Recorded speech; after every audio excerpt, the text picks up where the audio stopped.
This is a review of two shows from earlier this week.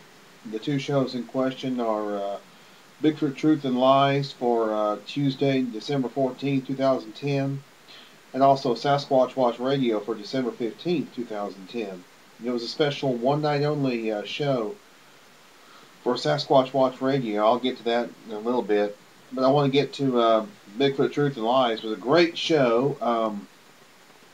I was actually one of the co-hosts along with Luke Gross and of course Froggy, John D. Frog, STS Frog, and our guest was David Rupert. David is a Sasquatcher from Pennsylvania. He's actually a member of the Pennsylvania Bigfoot Society.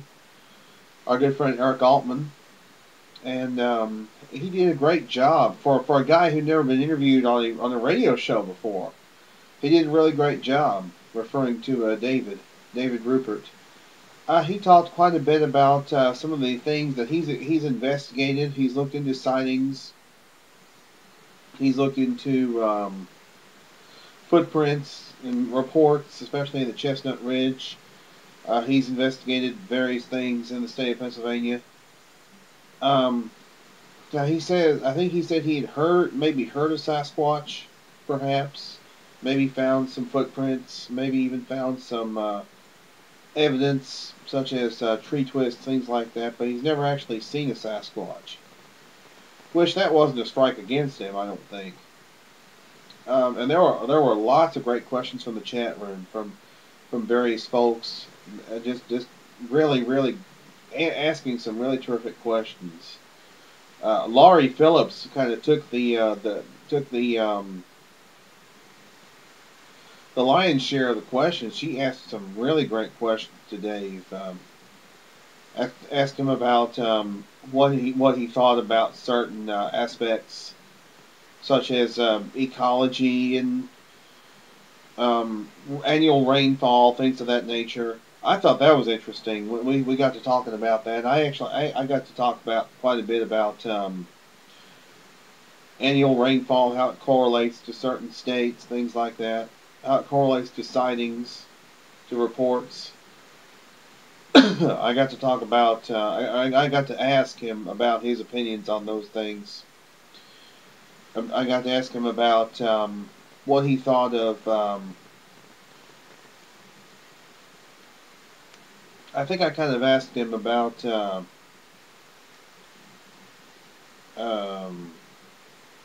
think I may have asked him about sound. I'm not really sure. I don't really remember. It's been a few days. But anyway, he really answered all the questions really terrifically, and he did a great job. He was really great. He really did a great job for a first time guest. He really did great. He was really terrific. And I really enjoyed being, sitting there co-hosting along with Frog and Luke. Luke asked him some questions as well. Like I said, there were several questions from the chat room from several folks who really did a great job asking him questions. I'm not sure what Froggy, Luke, and myself have planned for next Tuesday, but it'll begin at 7 Eastern, 6 Central, www.blogtalkradio.com/Bigfoot Truth and Lies. Then over on Sasquatch Watch Radio is a full hour dedicated to our fallen friend, Indy, Steve Pickett. And there were several of us that called in, including Sean Forker, Eric Altman, John Cartwright, myself. Robin Pickett, that's Steve's widow, was on the line the whole hour. And she was very appreciative of all of us, calling in and kind of being there for Indy as far as helping out as far as showing how much we cared about him, and we did. We cared quite a bit about him. I'm trying to remember. There was a fellow named William who called in. I'm trying to think what state he was from. But Billy knows him. He seemed like a good guy. He called into the show. unfortunately, there were some jackasses who decided to call in and just act like complete idiots, just acting like complete morons. And Billy threatened to kick their rear ends, and I don't blame him, really. Well, he didn't threaten that on the air. He threatened that on his Facebook page. But, geez, it's just amazing what something like this will do as far as bringing out the jackasses. And we apologized. I know Billy apologized profusely to Robin, and I think it was well handled by Billy and by Robin, because we're gonna miss Indy. We really are. We're gonna miss Steve. And the whole hour was just dedicated to Indy, dedicated to Steve, and we all shared our memories. I shared my memories about Indy on the show, and the things that I kind of learned from him. And like I said, I'm gonna miss Indy. I really am. I'm gonna miss Steve. But anyway, it was a great show. It was a one time only show for Sasquatch Watch Radio, and I was so thankful that Billy put that together and decided to do that for Indy. Now, this weekend there's going to be some shows. Sunday night at 7 Eastern, 6 Central, www.blogtalkradio.com/nightcallers. Luke, Laurie, Lauren, and JB will be throwing their annual Christmas party. It'll begin at www.blogtalkradio.com/nightcallers. Should be a great show. It'll just be their annual Christmas party where they're going to just basically celebrate the season. And I think Laurie is going to play a sound clip that she recorded of Steve, of Indy, when she got to be out in the field with him when he was in Texas a few years ago. Or maybe in Oklahoma. But Laurie knew Indy. And that's good. Laurie knew Indy, and I think it's terrific. That'll be this Sunday night. And then Steve Coles on Squash Detective Radio is going to be having Abe Del Rio on. They're also going to dedicate that show to Steve, to Indy. And Sean Forker will be part of that show. At 8 Eastern, 7 Central, www.blogtalkradio.com/The Squash Detective. Then next Monday night, I believe Abe is going to dedicate MNBRT Radio to Indy. At 9 Eastern, 8 Central, www.blogtalkradio.com/MNBRT. And then finally, next Wednesday night, I'll be doing a special pre-Christmas HBM's Crypto-Corner.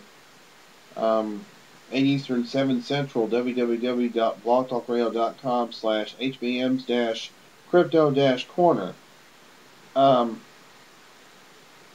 It'll also be dedicated to Indy. We'll talk about our memories of Indy, and we'll also have, let people call in and share their memories of Indy. But we don't want any prank calls, please. That ticks me off. People who have nothing better to say, or better to do, to say such degrading things about someone who's no longer here.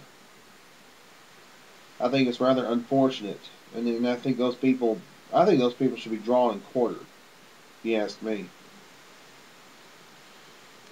Because the show is supposed to be about, it's going to be a pre-Christmas show. It's also going to be about remembering Indy, remembering Steve. But for all the shows that we're going to be doing, as always, we do encourage you to please tune in and support great research. And anyway, we do appreciate. I'm going to send out my appreciation to those who have left such tremendous and touching messages for Indy, for Steve, for condolences, for Robin and her family. Indy's still here with us. He's with us all. He's watching over us when we're out in the woods, he's watching us. Just remember, we got a big guy, a big guardian angel. His name is Indy. Yeah. Um, but anyway, I'm very appreciative, and I'm very glad to see that the Bigfoot community has reached out to Robin like they have. It's really, really tremendous to see. It's also tremendous to see the reaching out to the family of five, the family of five who are in need of well, not just Christmas cheer, but they're in need of making making themselves have a good Christmas. Just remember, whatever you can donate, whether it's $5, $10, whatever it is. I know that that family will be very appreciative, and I know that our good friend Pat Rance, who is organizing this, along with Alex Midnight Walker, are also quite appreciative of it. And I'm appreciative of it. You know, but no, it's not me. I'm not the one that the donations are going to. It's somebody else. I can't say who. I'm not sure if it'll ever be revealed who it is. But this family is in real need, and we know that we know that times are tough right now, but whatever you can donate. I know that times are tough under this economy, and but like I said, whatever you can pitch in. If you, let's say you want to send perishable items or non-perishable items, I should say. Let's say you want to send canned food.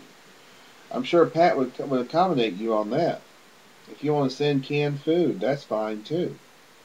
I'm sure Pat wouldn't mind that at all. Even if you have to send that, you know, it's just like a donation. It's a donation.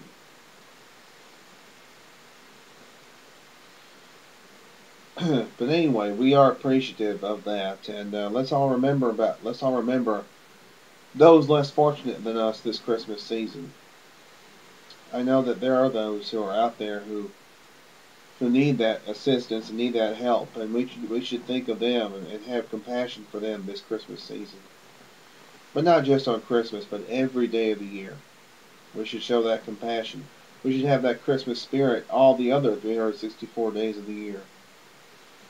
And again, I'm very appreciative, and I know that that family of five is going to be appreciative as well. So, we'll see you guys later.